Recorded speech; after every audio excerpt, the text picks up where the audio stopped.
예, 사랑하는 청년 여러분, 오늘 제가 당회가 있는 관계로 우리 청년들과 직접 얼굴을 볼 수가 없어서 대신 이렇게 영상으로 찍어서 우리 창세기 5장 말씀을 여러분께 전하도록 하겠습니다.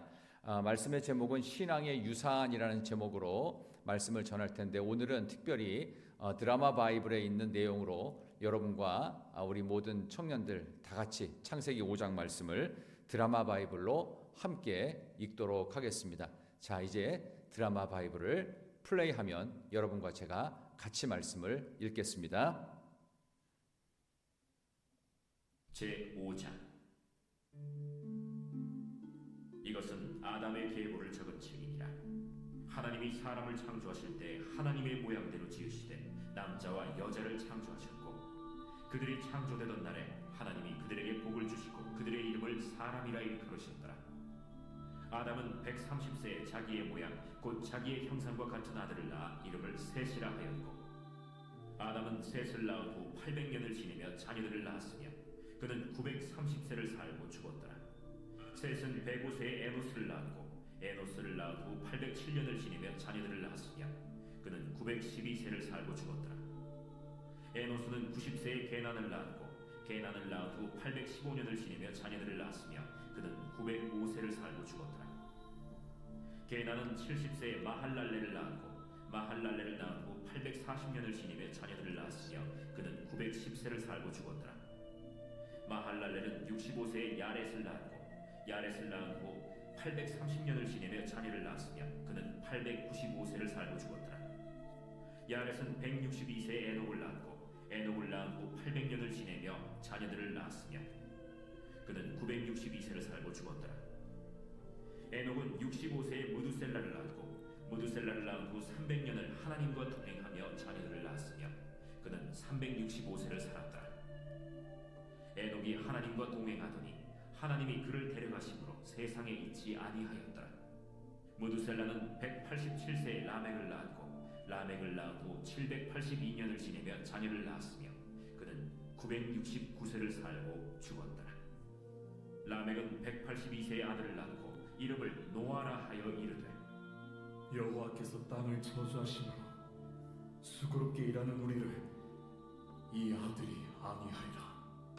라멕은 노아를 낳은 후 595년을 지내며 자녀들을 낳았으며 그는 777세를 살고 죽었더라. 노아는 500세 된 후에 셈과 함과 야벳을 낳았더라. 아멘. 드라마 바이블로 읽은 성경이라 조금 평소에 여러분이 읽는 것과는 좀 달랐으리라 생각합니다. 옛날에 우리 어르신들이, 할아버지들이 가끔 했던 말이 있어요. 그게 뭐냐 하면 이런 말이에요. 이놈들아, 족보를 알아야 돼. 족보를 알아야 된다고. 뭐 이런 식으로 우리 어린 아이들 또 손주들에게 막 강요했던 그런 우리 족보책에 대한 소중함을 얘기하는데, 저도 저희 집에 족보책이 지금도 있고 또 제 동생이 그거를 여러 권 소장을 하고 있는데, 족보책 자체는 사람 이름만 한자어로 꽉 채워져 있어요. 그러니까 세상에서 가장 재미없는 책 중에 하나가 바로 족보책입니다. 그렇게 재미없는 책이지만 사실 족보책은 너무나 소중한 책입니다. 우리가 누구이고 우리의 뿌리가 무엇이고 우리가 어떻게 여기까지 와 있는지에 대한 이 역사의 흐름을 족보만큼 잘 보여주는 것이 없습니다. 그래서 오늘 우리가 청년들과 다 같이 우리 창세기 5장 말씀을 읽고 이 말씀을 함께 깊이 묵상하면서 아담의 그 자녀들에 대한 신앙의 유산이라는 주제를 맞추어서 제가 오늘 창세기 5장을 여러분께 전해드리고 있습니다. 아담의 계보라고 시작된 우리 5장 1절부터 시작해서 아담부터 시작해서 총 10대 손인 여러분이 잘 아는 방주를 지은 이 노아까지, 그러니까 아담부터 시작해서 노아까지 총 10대예요. 10대. 10대에 걸친 이야기가 오늘 성경에 나오는 겁니다. 자, 그 중에서 뭐 전부 다 이야기하기에는 너무 굉장히 많은 시간이 필요하니까 오늘은 특별히 21절에서 24절에 나오는 에녹 이야기를 중심으로 살피도록 하겠습니다. 이 에녹에 대한 이야기는 뭐 여러 가지 그 사람들의 견해라든가 뭐 이야기가 있지만 저는 성경에 있는 그대로 전하도록 할게요. 오늘 본 본문에 21절에 이렇게 되어 있죠. 에녹은 65세에 무드셀라를 낳았고라고 돼 있어요. 그런데 이 에녹이라는 사람이 아담의 일곱 번째 자녀입니다.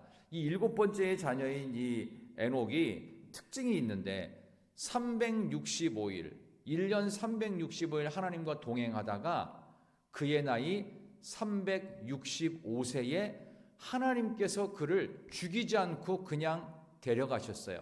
이걸 보통 승천했다라고 하죠.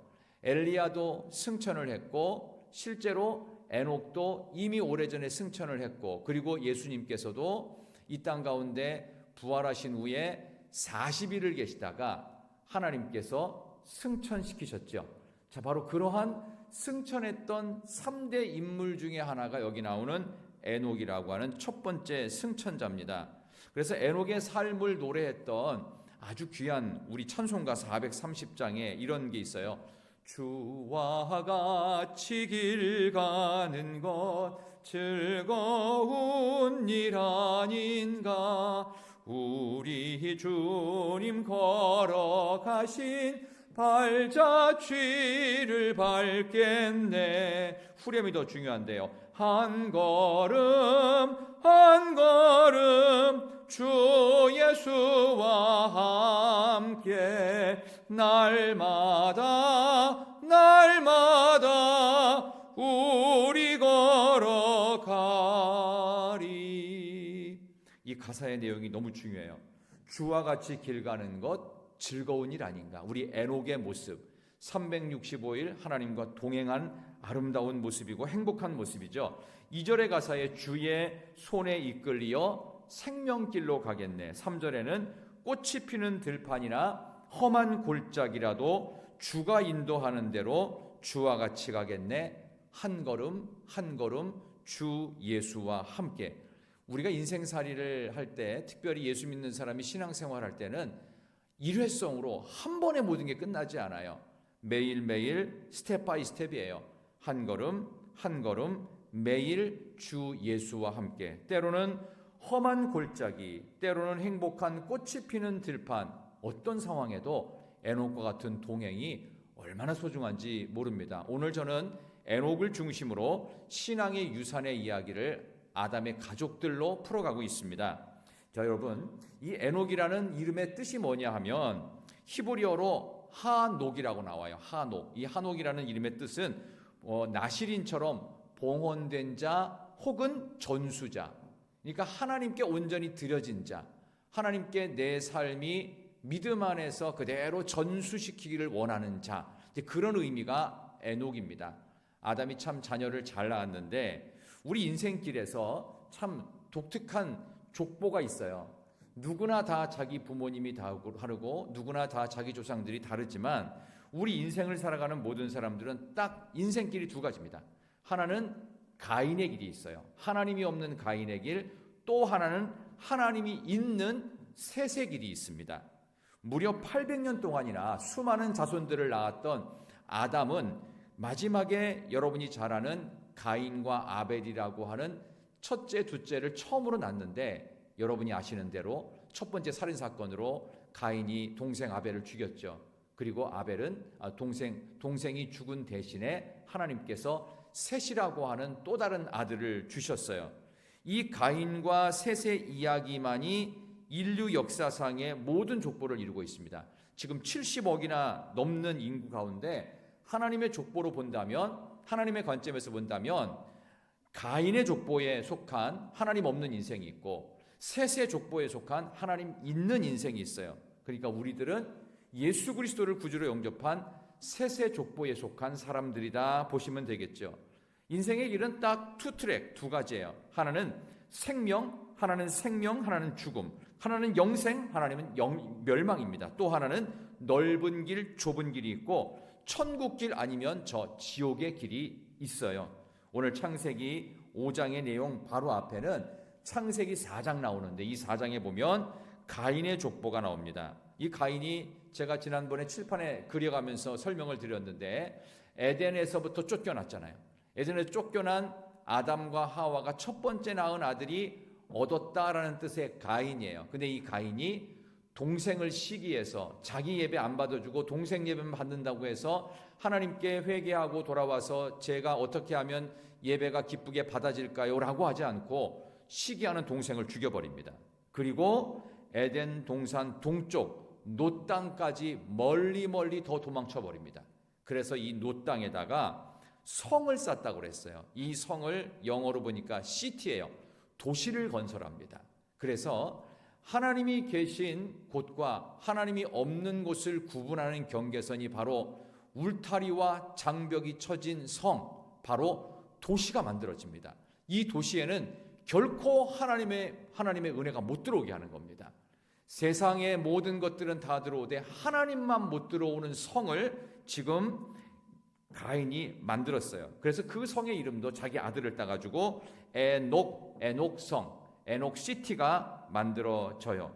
이 에녹성에는 가인이 생각했던 자기 자신과 자기 후손의 영광만을 위해서 살게 되고 이 후손들은 나중에 엄청난 인간의 야망을 키워버립니다.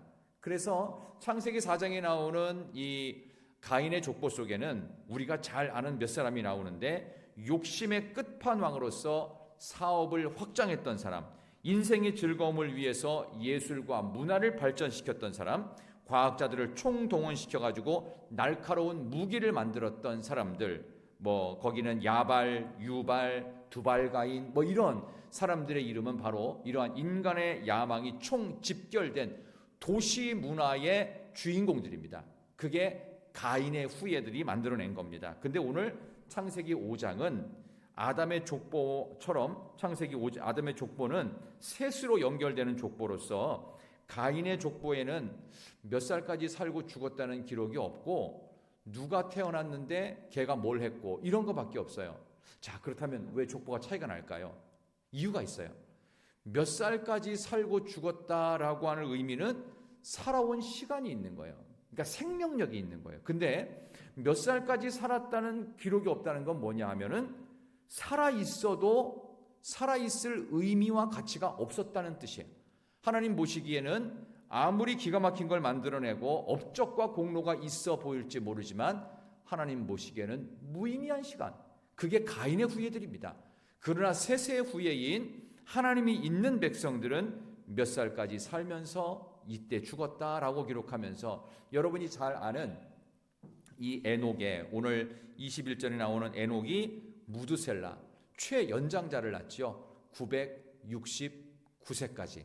근데 이 무드셀라가 969세까지 살았다라는 뜻이 무슨 의미일까요? 굉장히 오래 살았어요. 거의 10세기, 거의 1000년 살았어요. 이게 무슨 얘기일까요? 이 땅에 살면서도 영생에 가까운 삶을 살았다라는 뜻입니다. 이 세상에서의 이 969년이라는 시간은 결코 헛된 시간이 아니었다. 영원한 삶을 사는 것처럼 살았다라는 의미가 있어요. 라멕이 활동하던 시대는 가장 악했던 시대였습니다. 그런데 가장 경건하게 하나님과 동행하면서 살던 에녹이라는 사람이 365세에 하나님께서 데려가심으로 죽음을 맛보지 않고 승천하게 됩니다. 자, 제가 지금 에녹이 승천했다는 이야기를 말씀을 드렸는데, 자, 이렇게 질문 하나 하겠습니다. 청년들 한번 맞춰보세요. 창세기 오늘 5장 읽었는데 여기 나오는 수많은 등장인물들 가운데 누가 가장 오래 산 사람일까요? 누가 가장 오래 살았을까요? 보통 상식적으로 우리 성경적으로 보면 숫자로는 무드셀라가 969세를 살아서 제일 오래 살았죠.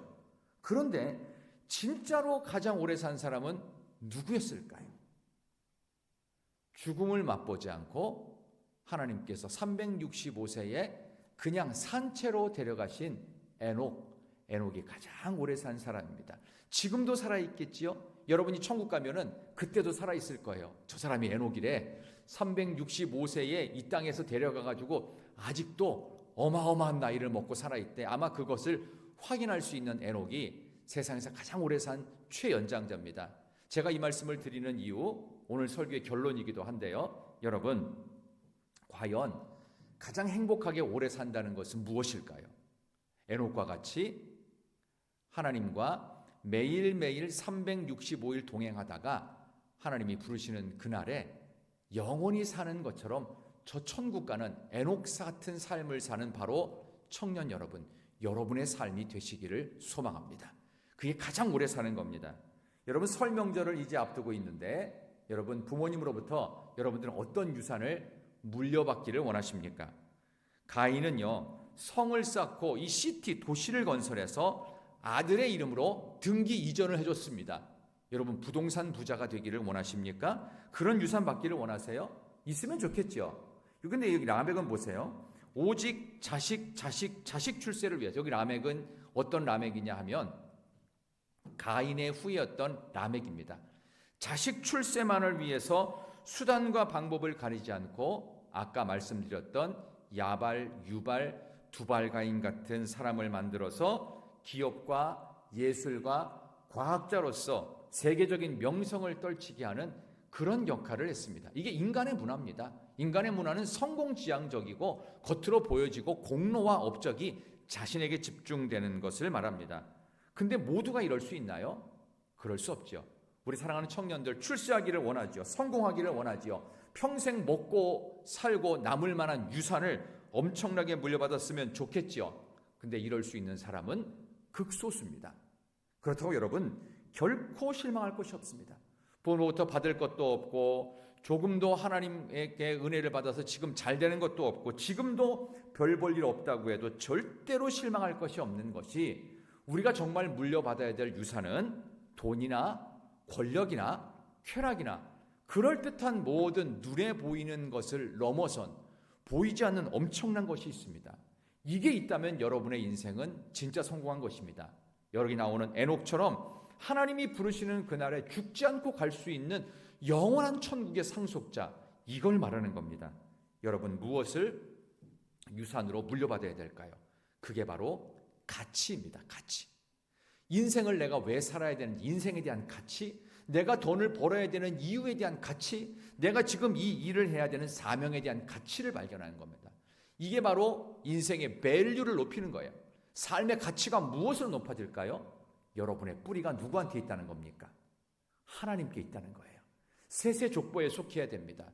진짜 신앙의 유산이 우리 청년들에게 있다면, 지금 청년들의 모습이 나는 아직 어른들만큼 돈도 없고 유산도 없고 성공도 못했고 부족한 것이 있다고 늘 느끼지만, 없음 속에서 없음을 넉넉히 채우고도 남음이 있는 하나님의 영원한 유산인 신앙과 가치와 삶의 목적과 이유를 발견하는 그러한 가치 있는 인생, 우리 사랑하는 청년들의 인생이 되기를 진심으로 축원합니다. 오늘 여러 가지 말씀을 여러분들이 전했지만 그 가운데 꼭 기억해야 될 것, 소중한 신앙의 유산입니다. 블랙 우드라는 사람은 이런 책을 썼어요.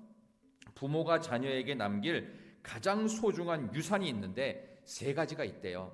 여러분들도 이 유산을 지금부터 만들어 가야 되는데 뭐냐 하면은 좋은 기억입니다. 여러분의 기억 속에 제일 좋은 기억이 뭡니까? 저는 교회에 나왔고 청년부를 교회에서 보냈다는 기억이 가장 크기를 원하고, 교회에서 하나님의 말씀을 만나고 하나님과의 추억이 있는 그런 좋은 기억을 말합니다. 두 번째, 우리가 남겨줄 가장 소중한 유산은 좋은 습관이라고 그랬어요. 예배드리는 습관, 기도하는 습관, 많은 사람들에게, 믿지 않는 사람들에게 예수를 소개할 수 있는 전도의 습관들, 늘 하나님께 감사하는 습관, 살아가면서 옆에 있는 사람들을 돌볼 수 있는 그런 좋은 습관, 좋은 추억, 좋은 습관, 그리고 맨 마지막은요, 좋은 이상입니다. 우리의 꿈과 비전이 세속적인 곳에 있기만 한다면 그것은 이 땅 가운데 썩어질 것입니다. 돈도요, 있다가 없는 것이지 영원하지 않습니다. 돈 많으면 국가에서 다 세금으로 뜯어가잖아요. 그렇지만 아무도 뺏어갈 수 없고 그 누구도 침범할 수 있는 꿈이 있어야 돼요. 좋은 이상이 있어야 돼요. 비전이 있어야 돼요. 그게 뭘까요? 바로 여러분에게는 하나님이십니다. 여러분의 인생 가운데, 특별히 사랑하는 청년들의 인생 가운데 하나님이면 충분합니다. 하나님이 최고의 유산이 되시기를 소망합니다. 신앙의 유산으로 여러분의 삶이 오늘 20대 시절을 통해서, 아니 30대 시절을 통해서 더 큰 하나님께 영광을 돌릴 수 있는 귀한 모습으로 사랑하는 청년들, 오늘 저를 직접 만나지 못하지만 이렇게 영상을 통해서라도 하나님께서 여러분에게 말씀을 증거해 주실 수 있음을 감사하며 복된 청년들, 이번 행복한 명절 잘 보내시고 우리 다음 주일에 다시 뵙도록 하겠습니다. 같이 기도하겠습니다. 하나님 참 감사합니다. 우리 사랑하는 청년들이 오늘 창세기 5장의 말씀을 함께 읽으며 신앙의 유산이 무엇인지, 무엇이 가장 소중한 유산인지, 무엇이 반드시 물려받아야 될 유산인지를 깨닫게 해주심을 감사합니다. 하나님께서 셋의 계보를 통하여 에녹이라는 자손을 만드셨습니다. 그가 1년 365일 하나님과 동행하다가 365세에 하나님이 그를 데려가심으로 죽음을 맛보지 않고 영원한 천국의 새로운 인생을 시작했던 것처럼 우리에게 없어서는 안 되는 가치를 발견하는 유산이 생기게 하여 주시옵소서. 돈도 권력도 쾌락도 우리에게 필요하지만 그것이 전부가 아니라 영원한 가치이신 하나님을 내 안에 모시고 살아가는 기쁨과 감격으로 청년들의 삶이 새로워지고 청년들의 인생 가운데 좋은 기억으로, 좋은 습관으로, 좋은 이상을 품는 하나님 말씀 중심의 사랑하는 서부강성교회 청년들 되게 하여 주시기를 예수님의 이름으로 간절히 기도드리옵나이다. 아멘. 우리 다음 주간에는요, 창세기 6장의 말씀을 갖고 여러분을 직접 보고 말씀을 다시 전하도록 하겠습니다. 여러분 샬롬, 다음 주에 만나기를 바랍니다. 사랑합니다. 축복합니다.